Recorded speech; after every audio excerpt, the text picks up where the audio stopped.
అందరికీ నమస్కారం. గత కొద్ది రోజులుగా నాపై వస్తున్న ఆరోపణలు అనంతపురం అర్బన్ నియోజకవర్గంలో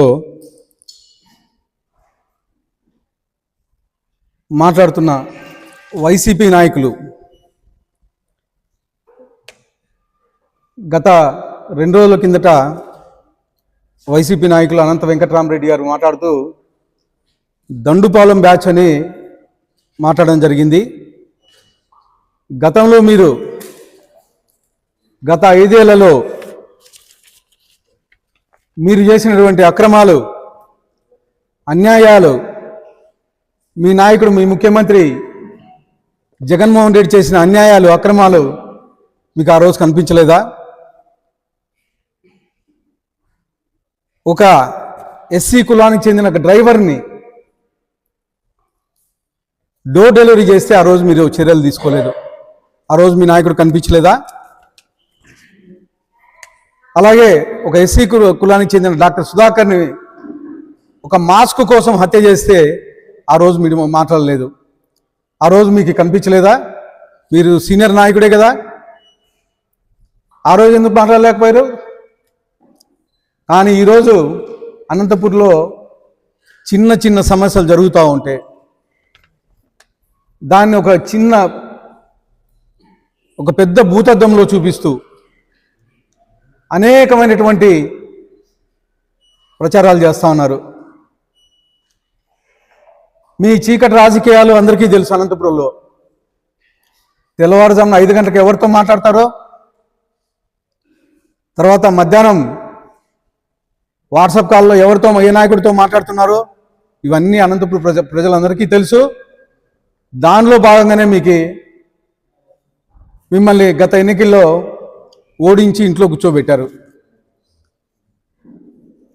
మా తెలుగుదేశం ప్రభుత్వంలో 2019 వరకు ఉన్న ప్రభుత్వంలో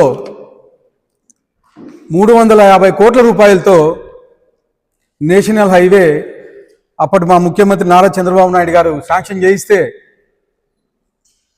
350 కోట్ల రూపాయలు వర్క్ని ఒక కాంట్రాక్టర్కి ఇప్పించి వాళ్ళ దగ్గర ఎంత కమిషన్ తీసుకున్నావో అనంతపురం నగర ప్రజలందరికీ తెలుసు. తీసుకోవడమే కాకుండా ఆ రోడ్డును వంకర టిగ్గర్లుగా బల్లార్ బైపాస్ నుంచి పంగల్ రోడ్ వరకు నీకు నచ్చిన చోట, నీకు డబ్బులు ముట్టిన చోట చిన్నగా చేసి, నీకు డబ్బులు ఎవరైతే ఇవ్వలేదో వాళ్ళ దగ్గర రోడ్డు వెడల్పుని చేసేసి వంకర్ టింకర్ రోడ్డు ఈరోజు స్ట్రైట్గా ఉండాల్సిన రోడ్డు వంకర్ టింకర్గా చేయించిన ఘనత నీదే అని చెప్పేసి చెప్తున్నా అనంత వెంకటరామరెడ్డి గారు. ముఖ్యంగా గత వారం రోజుల నుంచి అనేకమైనటువంటి దుష్ప్రచారం మొదలుపెట్టారు. ఈ దుష్ప్రచారం వెనుక మీరు, మీ అనుచరులు, అలాగే మా పార్టీలో ఉన్న కొంతమంది వ్యక్తులు సోషల్ మీడియాలో అయితేమి, అలాగే మీడియాలో అయితేమి అనేకమైనటువంటి దుష్ప్రచారాలు పెట్టారు. ఎప్పుడైతే నేను ఊర్లో ఉండనో, నా పని కొద్ది ఎక్కడైనా బయటికి వెళ్తానో ఖచ్చితంగా ఆ వారం 10 రోజులు దుష్ప్రచారం విపరీతంగా జరుగుతుంది. నేను ఉన్నప్పుడు మాట్లాడరు. నేను బయటికి ఏదైనా పని మీద బయటకు వెళ్తానే మొదలు పెడతారు యూట్యూబ్లోను. తర్వాత ఎవడు ఇష్టం వచ్చినట్టు వాడు మాట్లాడము, ఎవడు ఇష్టం వచ్చినట్టు వాడు షేర్లు పెట్టడము, ఇవన్నీ ఎస్పీ గారి దృష్టికి తీసుకెళ్ళాను. ఖచ్చితంగా సోషల్ మీడియా అయితేమి, అసత్య ప్రచారాలు ఎవరైతే చేస్తున్నారో వాళ్ళందరికీ ఖచ్చితంగా చట్టపరంగా చర్యలు తీసుకునే పరిస్థితి ఉంటుందని చెప్పేసి తెలియజేస్తా ఉన్నాను. అలాగే ఈ మధ్య కాలంలో గత వారం నుంచి ఒక 3-4 ఇష్యూలు అనంతపూర్లో జరిగాయని చెప్పేసి పోలీసు వారు కానీ చర్యలు తీసుకోవడం జరిగింది. ముఖ్యంగా ఎగ్జిబిషన్ దగ్గర ఒకటి చిన్న గొడవ జరిగితే ఆ చిన్న గొడవని భూతద్దంలో చూపిస్తూ, డబ్బులు అడిగారు ఎమ్మెల్యే మనుషులు అని చెప్పేసి చూపిస్తూ దాన్ని దుష్ప్రచారం జరిగింది. ఒక చిన్న గురు అనే తెలుగుదేశం కార్యకర్త అక్కడ ఉంటే టికెట్ ఇష్యూలో ఏదో గొడవ జరిగినప్పుడు మా కార్యకర్తలకు ఫోన్ చేస్తే అక్కడికి వెళ్ళారు. అక్కడ మా కార్యకర్తలను కొట్టారు, బ్లడ్ వచ్చే విధంగా కొట్టారు.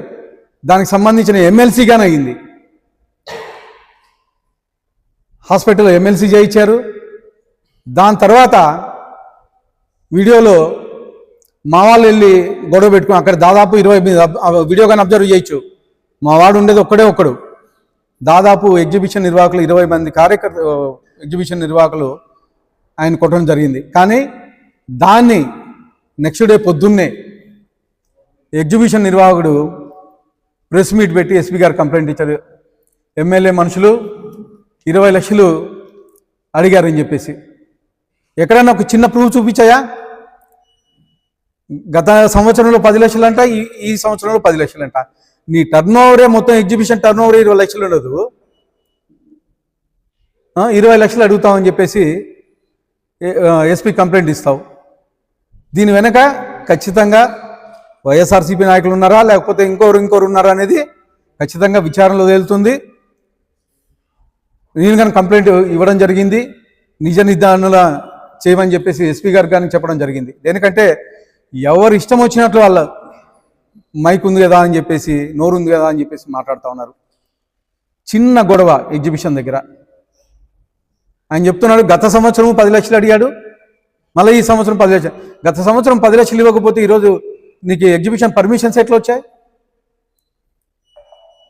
ఒక మిత్రుడు తీసుకొచ్చి నా దగ్గరికి, అన్న ఏదో జరిగిపోయింది, పార్టీకి పని చేస్తా ఉన్నాడు, పని చేయించుకుంటున్నాము, మీరు పని చేయించుకోండి, పార్టీకి లాయల్గా చేస్తాడంట అని చెప్తే, నాకు ఎలక్షన్స్లో కానీ పని చేయలే. ఆయన గెలిచిన 2 months తర్వాత వచ్చాడు. 2 months తర్వాత వచ్చి ఎగ్జిబిషన్ పర్మిషన్స్ ఇస్తే ఆ రోజు కానీ పర్మిషన్ నేనే ఇప్పించాను. అన్న చేసుకుంటాను, కష్టపడతాను, పార్టీ లైన్లో ఉంటానంటే. మొన్న కానీ ఒక మీడియా మిత్రుడు తీసుకొచ్చి అన్న పార్టీలో కష్టపడతాడంట, పార్టీ లైన్లో ఉంటాడని చెప్పేసి అడిగితే ఆ రోజు కానీ పర్మిషన్స్ నేనే ఇప్పించాను దగ్గరుండి. పంచాయత్ సెక్రటరీకి, ఫైర్ వాళ్ళకి అందరికి ఫోన్ చేసి నేనే ఇప్పించాను. అలాంటి వాడిని పట్టుకొని ఎమ్మెల్యే డబ్బులు డిమాండ్ చేశారని చెప్పేసి అడుగుతూ ఉన్నాడు.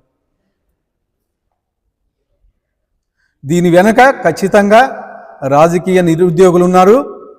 మా పార్టీ, మా ముఖ్యమంత్రి వర్యులు నారా చంద్రబాబు నాయుడు గారు నిశ్చితంగా గమనిస్తున్నారు. ఖచ్చితంగా చర్యలు తీసుకునే క్రమంలో ముందుకెళ్తాం.